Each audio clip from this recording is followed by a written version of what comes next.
Buenos días a todos. Bueno, antes que nada quería agradecer a la Sociedad Argentina de Hematología y especialmente al Comité Científico por su invitación para dar la charla y coordinar esta actividad sobre nuevos blancos, sobre, en realidad, patología del complemento. También quería agradecer al profesor Zoltán Prohaska por su participación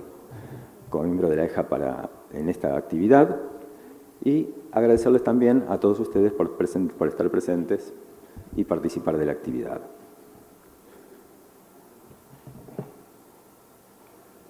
Bueno, estos son mis conflictos de interés. Y rápidamente, con respecto al sistema de complemento, tenemos que decir que es un sistema, es una parte fundamental de la inmunidad innata, con un origen filogenético muy antiguo, ya que hay componentes del complemento, por ejemplo, en invertebrados como en erizos de mar. Las características que tienen es que es una red compleja de más de 40 proteínas solubles y de membrana, con un bajo grado de activación permanente, pero con activaciones que se desencadenan por reacciones enzimáticas y que son en cascadas, con gran amplificación, a semejanza de lo que ocurre con la cascada de la coagulación, y, por lo tanto, con inhibidores que controlan su amplificación excesiva. Actúa en fase fluida y en superficies, y sus componentes principales son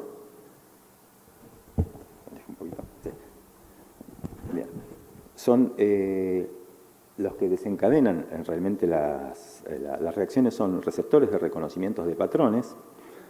que son fundamentalmente proteínas que están en fases solubles, como las lectinas, ficolinas o el C1Q, que reconocen estructuras moleculares presentes en microorganismos, tejidos dañados y complejos inmunes, y esas estructuras que reconocen son los llamados PAMPs, que son patrones moleculares asociados a patógenos, que generalmente son glúcidos presentes en la superficie de los microorganismos, o glicosilaciones anómalas en células dañadas o muertas, que son los llamados DAMPs, o patrones moleculares asociados a daño tisular, o también el reconocimiento de complejos antígeno-anticuerpos que están reconocidos, por ejemplo, por C1Q. Además de estos receptores, activan la cascada, entonces, compuesta por simógenos y cofactores, que van desde C1R a C9, los factores B, D, la properdina, y también serinoproteasas asociadas a lectina, activada por manosa, a las MASP. Otros integrantes del complemento son anfilotoxinas, que son péptidos generados por clivaje de los simógenos, como el C3 y el C5, que se originan C3A y C5A, que tienen acción quimiotáctica hiperinflamatoria, y después los inhibidores, que tenemos inhibidores tanto de fase fluida, como los que vemos acá, el inhibidor de C1, el factor I, el H, e inhibidores de membrana, como el CD46, CD55, 59 y algunos receptores de complemento. Finalmente, los otros miembros del sistema de complemento son una serie de receptores de membrana con funciones muy distintas. Está el receptor de complemento 1, que tiene una acción de inhibir el daño de complemento sobre las células propias, el receptor de complemento 2, que está a nivel de los linfocitos B y que activa la inmunidad específica, la inmunidad humoral,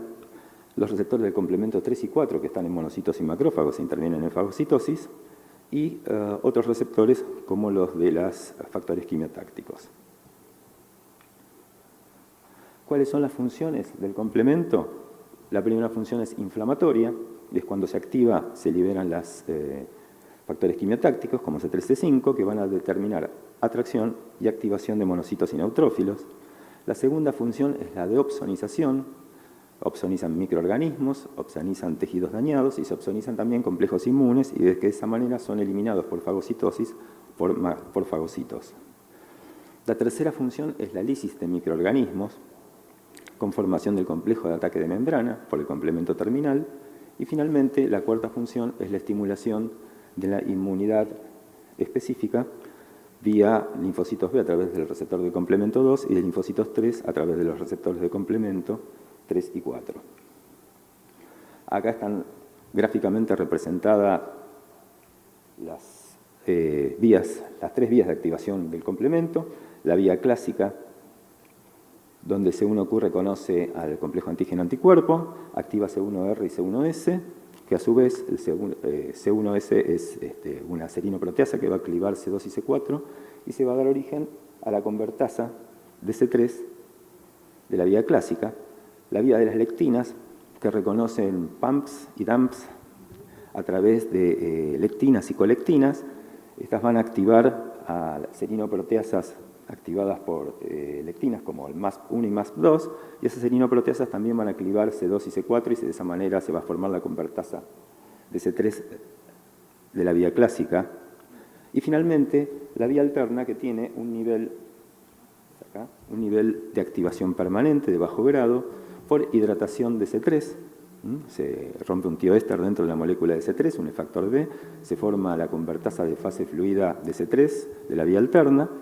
se forma C3B que se une a membranas, con la unión de factor B de hiproperdina se va a formar la convertasa de C3 de membrana, de la vía alterna, que va a generar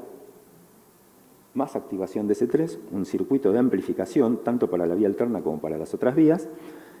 y con más formación de C3B, las convertasas de C3B se transforman en convertasas de C5, que van a clivar C5 y van a determinar la activación del complemento terminal. Y aquí rápidamente vemos el complemento terminal con la formación del complejo de ataque de membrana. Originalmente se forma C5B en fase fluida, que une C6 y C7. Cuando se une C7 ya se une a membrana, C8 se inserta en la membrana y finalmente se unen múltiples monómeros de C9, formando la estructura final, que es el poro del complejo de ataque de membrana. Y acá vemos las microfotografías electrónicas, los orificios que se forman en la membrana, que generan la lisis celular, y la estructura tubular que tiene los poros del complejo de ataque de membrana. Muy bien. Entonces, ¿qué es la hemoglobinuria paroxística nocturna? Como todos saben, es una enfermedad clonal no maligna de la hemopoiesis que se origina por una mutación que ocurre al azar en una estencel hemopoyética, y esa mutación lo que impide es la síntesis del ancla glicosilfosfatidilinositol, con lo cual la consecuencia es que ese estencel y toda su descendencia van a carecer de múltiples proteínas de membrana que tienen anclaje GPI. Y entre esas proteínas deficientes van a estar los inhibidores del complemento que nombramos antes, que son el CD55 y el CD59. Por lo tanto, las células clonales van a ser muy sensibles al daño por complemento. Acá tenemos rápidamente cómo es el origen. El PICA, que es el gen mutado en prácticamente todos los casos, codifica una de las 7 enzimas que se requieren para el primer paso en la síntesis del ancla GPI. La mutación lo que hace es inactivar el gen y por lo tanto no se va a formar la N-acetil inositol fosfato, que es el primer producto, digamos así, en la síntesis del ancla GPI. La generación del ancla GPI no avanza y por lo tanto la célula afectada va a carecer de múltiples proteínas de membrana con anclaje GPI. Esto determinan las manifestaciones clínicas de la hemoglobinuria paroxística nocturna. Las 3 manifestaciones clásicas son hemólisis intravascular con hemoglobinuria, la presencia de citopenias, porque generalmente hay un fallo medular subyacente, y la aparición de trombosis, que son tan frecuentes y tan importantes en esta enfermedad. Las manifestaciones o los compromisos de órgano blanco que comprometen la sobrevida de los pacientes son primariamente la trombosis, que es responsable de prácticamente el 50% de los fallecimientos de estos pacientes, especialmente las que ocurren en territorios viscerales como las hepáticas, intestinales o en sistema nervioso central. Otras causas son la evolución a otras mielopatías con citopenias y muertes por neutropenia, infecciones o por sangrado, como puede ser la evolución a aplasia medular o a mielodisplasia o incluso a leucemia mieloide aguda. El daño renal, que ocurre en más de un 10% de los pacientes con insuficiencia renal crónica, y la hipertensión pulmonar también, que es otro compromiso órgano blanco de esta enfermedad. Aparte de los compromisos que pueden hacer fallecer a los pacientes, una serie de síntomas productos de la quelación y la disminución del óxido nítrico deterioran marcadamente la calidad de vida de estos pacientes porque causan fatiga, disnea, disfagia, dolor abdominal torácico y disfunción eréctil. El tratamiento de la hemoglobinuria paroxística nocturna se revolucionó en el año 2007 con la aprobación del eculizumab, un anticuerpo monoclonal humanizado dirigido contra la fracción C5 del complemento, ya que se une a C5 y evita su clivaje por las convertasas de C5, por lo tanto no se va a generar C5A ni el complejo de ataque de membrana, que genera la hemólisis intravascular, y se mantienen preservadas las funciones del complemento proximal, como son la depuración de complejos inmunes y la opsonización mediadas por C3 por C3b. ¿Cuáles han sido, en la experiencia, los beneficios clínicos del uso del eculizumab en hemoglobinuria paroxística nocturna? El bloqueo de la hemólisis intravascular, la independencia transfusional o disminución significativa del requerimiento transfusional de los pacientes y la mejoría de la anemia con aumento de los niveles de hemoglobina y, más importante aún, una disminución sustancial en la incidencia de trombosis, que bajó en un 85%, la estabilización en mejoría de la enfermedad renal crónica, la reducción de la hipertensión pulmonar y esos cambios o el evitar esos daños de órganos blancos permitió un aumento de la sobrevida de los pacientes y las series muestran que los pacientes tratados tienen una sobrevida global cercana a la de la población normal. Sin embargo, hay necesidades terapéuticas que no han sido cubiertas por el eculizumab, ya que aproximadamente un 20% de los pacientes permanecen con anemia severa, con hemoglobinas inferiores a 8 gramos por decilitros y con requerimiento transfusional. Y las causas son varias, pero la principal es la hemólisis extravascular y también puede ser otra causa, el fallo medular subyacente. También en los pacientes tratados con eculizumab se ha descrito la aparición de escapes hemolíticos, farmacocinéticos, por dosis inadecuadas y que requieren ajuste de la dosis, y escapes farmacodinámicos por procesos intercurrentes que activan el complemento. En raros casos se ha descrito la mutación de C5,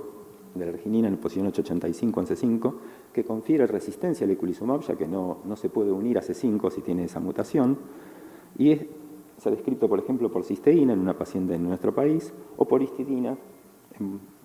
pacientes japoneses, donde es un polimorfismo que afecta aproximadamente al 3% de la población.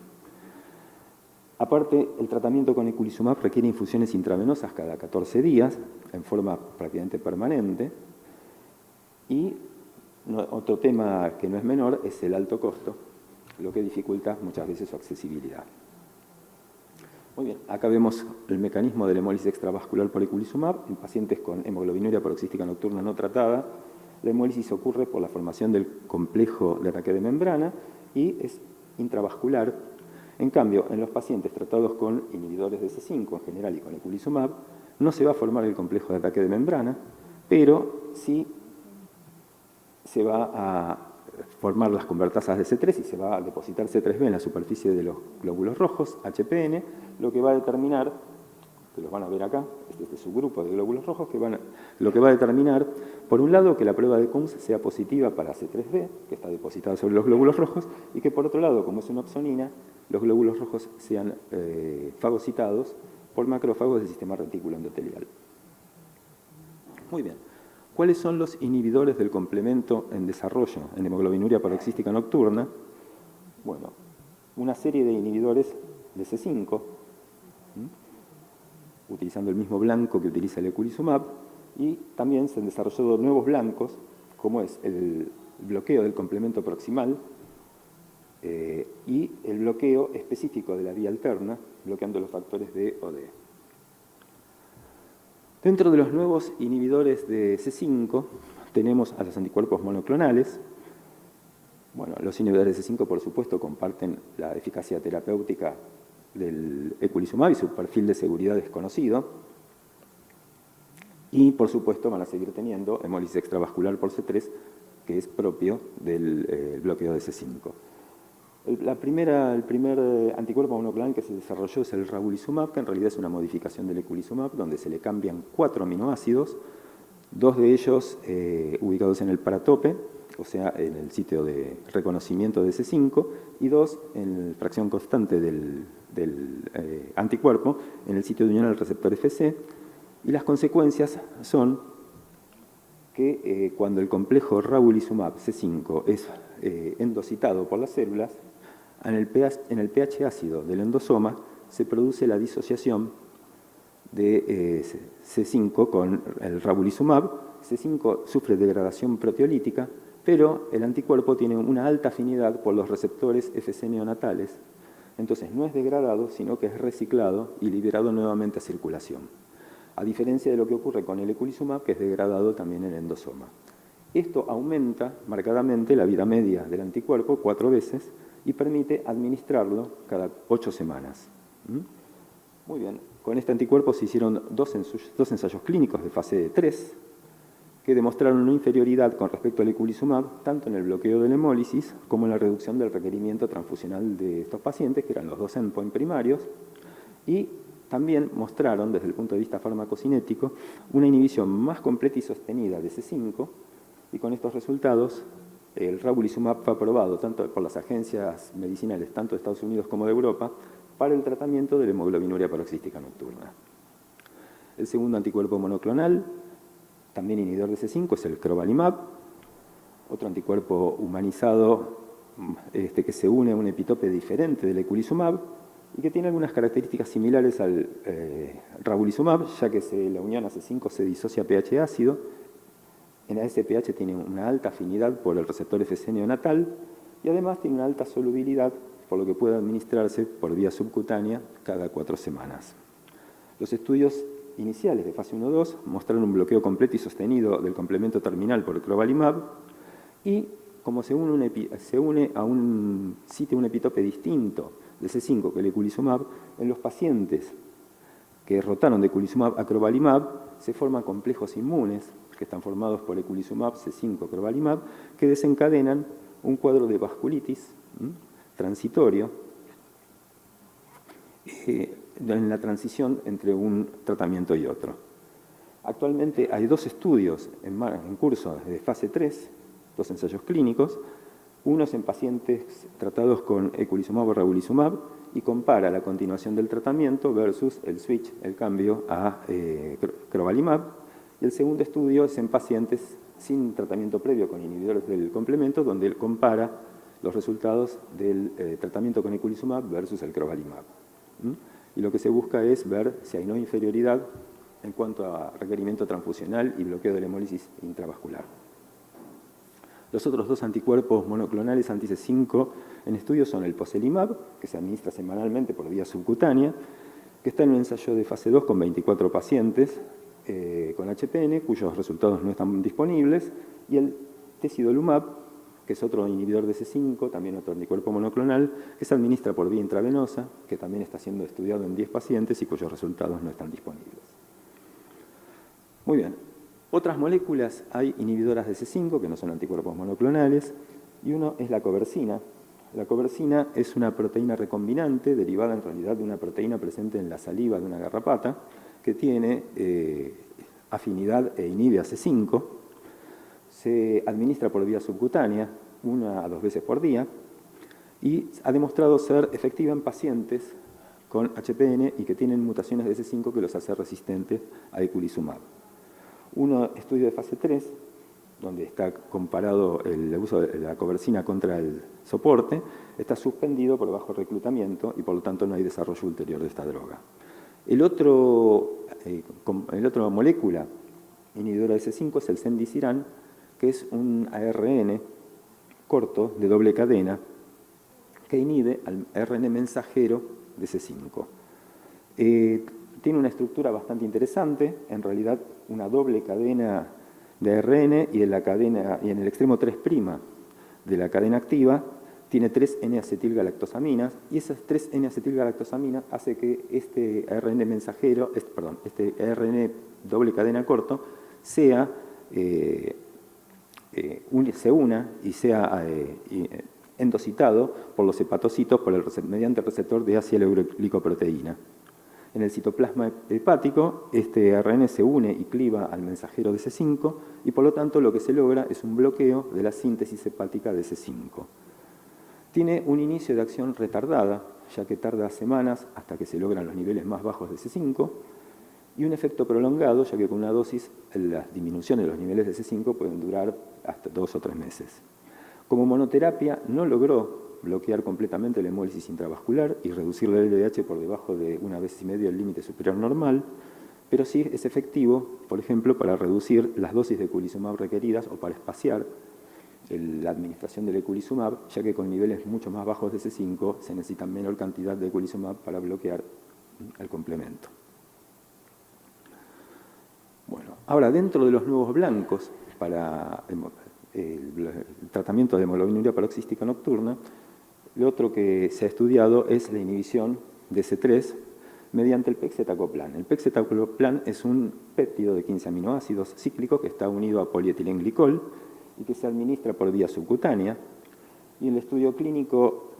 incluyó 80 pacientes tratados con eculizumab que como características tenían anemia persistente y marcadores de que no tenían fallo medular, o sea, no tenían neutropenia, plaquetas de más de 50.000 y reticulocitos de más de 120.000, o sea que la anemia no era claramente por fallo medular.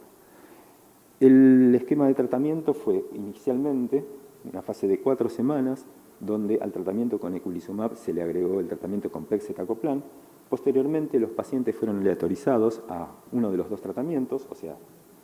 la mitad de los pacientes aproximadamente recibieron pegcetacoplan y la otra mitad eculizumab solo. Y posteriormente los pacientes que fueron aleatorizados a recibir eculizumab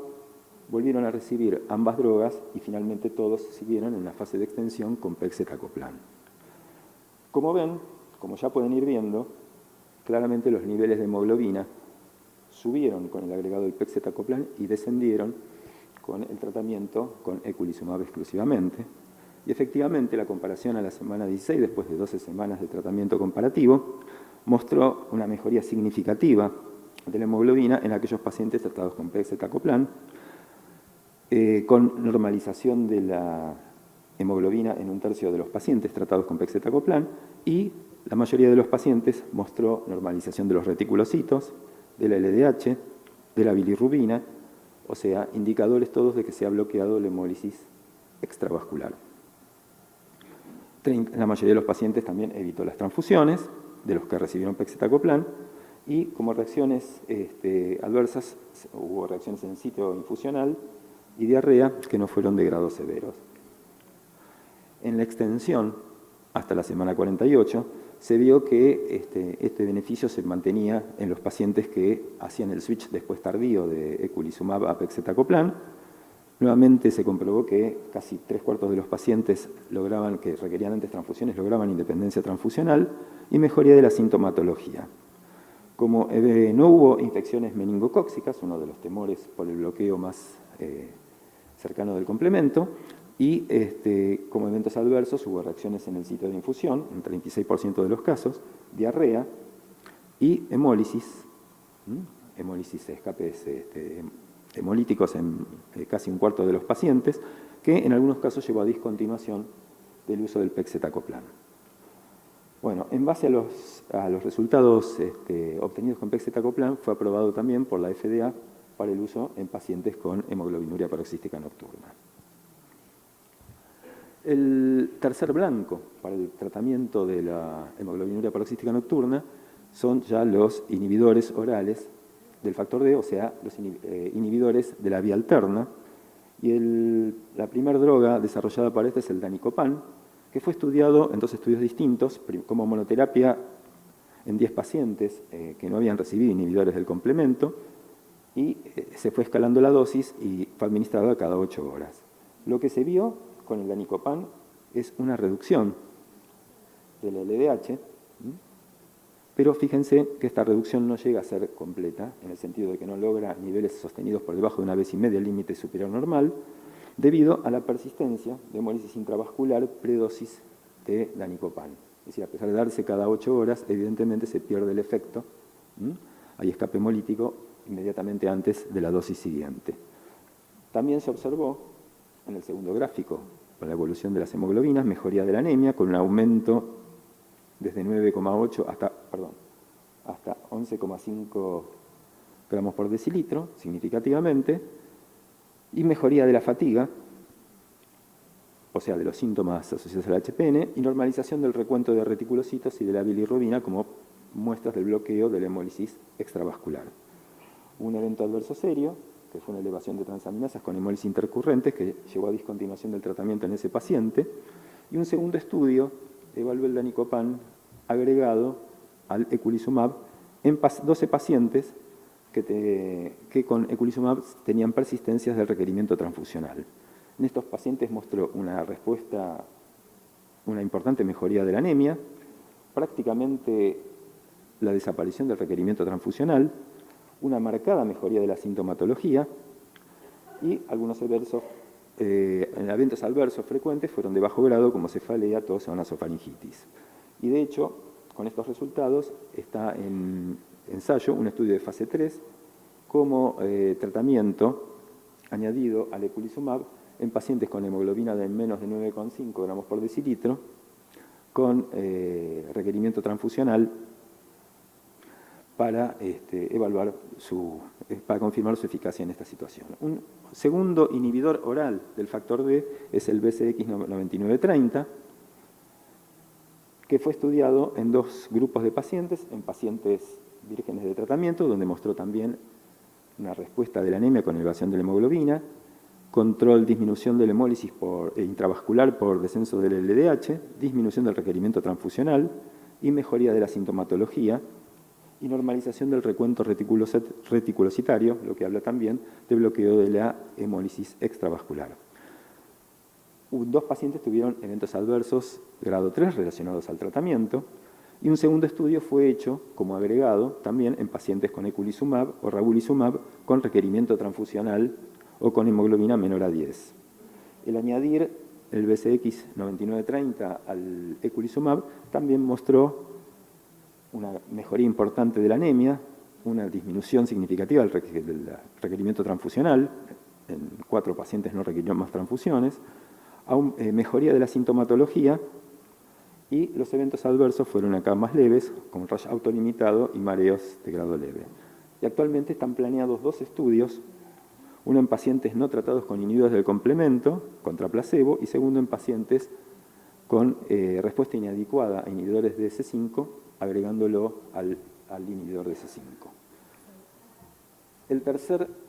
blanco novedoso para el tratamiento del HPN es la inhibición del factor B mediante otro inhibidor oral que es el iptacopan. Este fue estudiado en 10 pacientes con respuesta inadecuada al eculizumab por LDH elevada, o sea que seguían con hemólisis intravascular, y se les agregó una dosis de 200 miligramos cada 12 horas y en 13 semanas se vio, fíjense, el descenso del LDH significativo, el aumento de la hemoglobina, que se ve con corrección de la anemia, que se ve en el gráfico de abajo, y permitió incluso que 7 pacientes discontinuaran el eculizumab y siguieran solamente el tratamiento monoterapia por vía oral con el iptacopan. En 13 pacientes naive de tratamientos para inhibir el complemento, se estudió el efecto de dosis crecientes, fueron 2 cohortes que exploraron dosis diferentes de iptacopan cada 12 horas y se encontró, fíjense, una reducción muy significativa del LDH, del 86% a la semana 12, y una respuesta también importante de la hemoglobina con corrección gran parte de la anemia, y de los 13 pacientes, 12 lograron independencia transfusional y el otro fue transfundido al día 3, o sea que prácticamente también al poco tiempo logró independencia transfusional. Un paciente discontinuó por cefalea y con estos resultados actualmente hay un estudio en fase 3 como monoterapia en pacientes sin inhibidores del complemento, o sea que el resultado de ese estudio puede darnos un tratamiento monoterapia por vía oral para estos pacientes. Bueno, y pasando a la segunda enfermedad, a la enfermedad por crioaglutininas, por definición es una enfermedad anemia hemolítica autoinmune, con una prueba de CUMS directa monoespecífica, fuertemente positiva para C3D,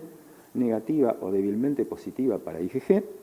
y con un título de crioaglutininas mayor a 64, la crioaglutininas, por supuesto, medidas a 4 grados centígrados. En estos casos se asocia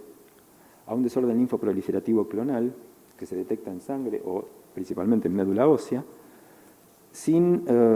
ninguna evidencia otra de malignidad y que no es ni un linfoma linfoplasmocítico ni un linfoma de la zona marginal. La crioaglutinina suele ser una IgM capa monoclonal con especificidad para el antígeno I mayúscula de los glóbulos rojos, y lo que ocurre es que se une al antígeno I en las zonas sacrales, cuando expuesta a más baja temperatura dentro del rango térmico de la crioaglutinina, fija el complemento y ya en la circulación central, a temperaturas cercanas a 37 grados, se disocia del antígeno I y queda solamente el complemento unido al glóbulo rojo. Hay que diferenciarlo del síndrome de crioaglutininas, donde las crioaglutininas son secundarias a otra enfermedad clínica, como pueden ser infecciones, enfermedades autoinmunes o procesos linfomas de Hodgkin no B. ¿Cuál es el rol del complemento aquí? Bueno, es fundamental, ya que la vía clásica del complemento es responsable de que se deposite C3b en los hematíes de los pacientes a través de IgM, C1q y la vía clásica del complemento. Y ese C3b en la superficie de los glóbulos rojos determina su opsonización y su fagocitosis por los macrófagos hepáticos, ya que la hemólisis es extravascular, pero principalmente a nivel del hígado. No suele haber activación de C5, porque está frenada por el CD55, el receptor 1 del complemento, y CD59, que tienen los hematíes normales de estos pacientes, pero puede haber progresión si hay alguna intercurrencia que active el complemento, como por ejemplo una infección concomitante. En ese caso sí, se va a activar C5, se va a generar el complejo ataque de membrana y vamos a tener hemólisis intravascular. ¿Cuáles son las manifestaciones clínicas? Bueno, es una enfermedad de gente mayor, en general promedio de edad de 68 años, presentan hemólisis extravascular, en ocasiones intravascular, y en la mayoría de los casos anemia, aunque hay un 12% de pacientes que tienen hemólisis compensada y no llegan a tener anemia. Y el otro síntoma es la isquemia acral, con aparición de acrocianosis y fenómenos tipo Raynaud, especialmente si el paciente está expuesto a frío en las zonas acrales. Y eso ocurre debido a la aglutinación de los hematíes que ocurre debido a las crioaglutininas. El tratamiento clásico es primero evitar la exposición al frío a todos los pacientes y suele ser el único tratamiento en pacientes poco sintomáticos o con anemia leve o sin anemia. Después, un segundo punto importante a tener en cuenta es que hay que evitar los tratamientos inefectivos en estos pacientes. Los corticoides son efectivos en menos del 20% y son deleterios, no hay que usarlos. Los inmunosupresores también tienen una baja tasa de respuesta, menos del 20%. Y la esplenectomía tampoco soluciona la hemólisis en estos pacientes, ya que la hemólisis extravascular ocurre principalmente a nivel hepático. El tratamiento ideal de estos pacientes es el del trastorno linfoproliferativo, que puede corregir la anemia y la isquemia acral, y el esquema más exitoso ha sido el de rituximab más bendagustina, pero hay que tener en cuenta que un poco más del 20% de los pacientes no responden, que la respuesta es tardía, tarda semanas a meses, y que tiene una toxicidad inmediata por citopenias e infecciones, especialmente en pacientes añosos, y que puede tener también toxicidad tardía. En los pacientes más frágiles, el tratamiento del proceso linfoproliferativo es el uso del rituximab como monoterapia, pero responde el 50% de los pacientes y las respuestas suelen ser de corta duración, menores a 11 meses. En el caso de crisis hemolíticas agudas, especialmente cuando hay intercurrencias y se suma hemólisis intravascular,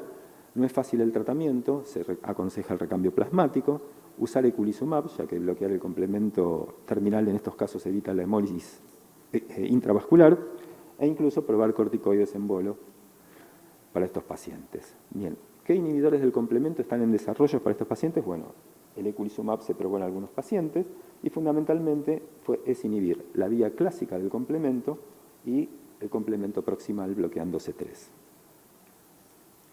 El primer estudio es el estudio DECADE, que evaluó eculizumab en pacientes con crioglutinina, enfermedad por crioglutinina o síndrome por crioglutinina con anemia sintomática y requerimiento transfusional y una LDH elevada, indicadora de hemólisis intravascular. Se les dio dosis de eculizumab similares a las que se dan en hemoglobinuria paroxística nocturna durante 26 semanas y lo que se vio es que redujo la LDH,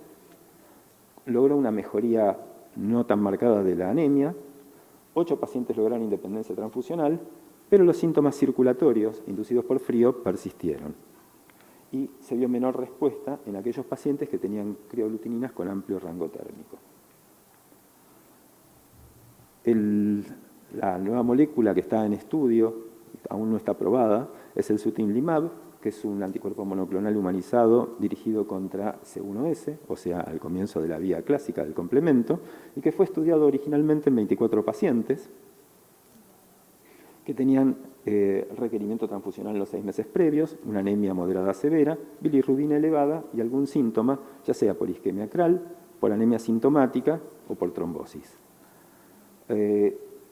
Estas son las dosis de sutimlimab que se usaron de acuerdo al peso de los pacientes y fundamentalmente después de 26 semanas los resultados fueron una mejoría franca de la anemia,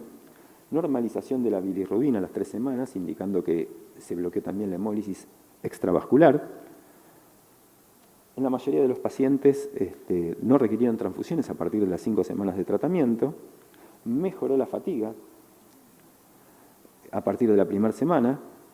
pero los síntomas circulatorios inducidos por el frío, como la acrocianosis o el Raynaud, persistieron. Un segundo estudio comparó el sutimlimab contra placebo y volvió a encontrar los mismos resultados.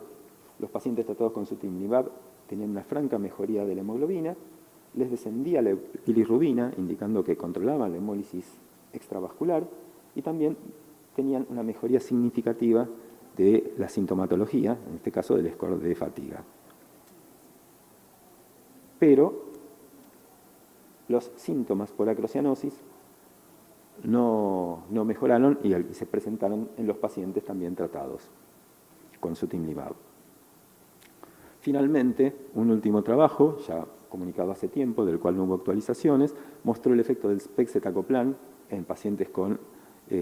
fue ensayado en pacientes con anemia hemolítica autoinmune por anticuerpos calientes y por anticuerpos fríos, y este es el resultado en aquellos con enfermedad por criaglutininas. Mostró que efectivamente era eficaz para para corregir la anemia, para disminuir la hemólisis intra y extravascular, y normalizar la bilirrubina, aumentar la aptoglobina y normalizar los reticulocitos, o sea que claramente bloquea la hemólisis extravascular, y eventos adversos serios en 2 pacientes con un abandono del tratamiento. Conclusiones: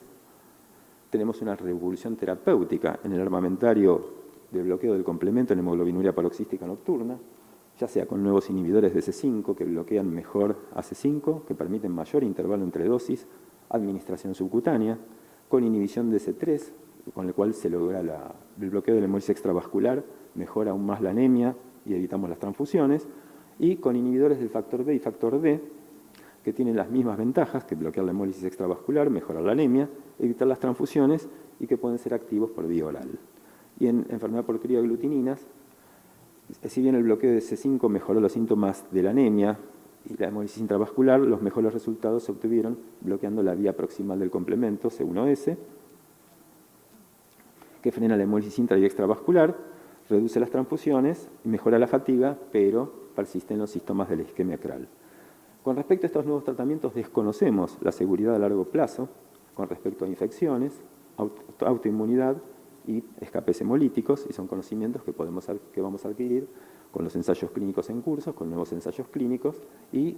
post-aprobación de las drogas con el seguimiento de farmacovigilancia con su uso clínico. Bueno, eso es todo. Quería agradecerles por su atención. Este es el hospital de clínicas en el cual trabajo y este es el equipo médico con el cual participo en los estudios que se hacen allá. Muchas gracias por su atención.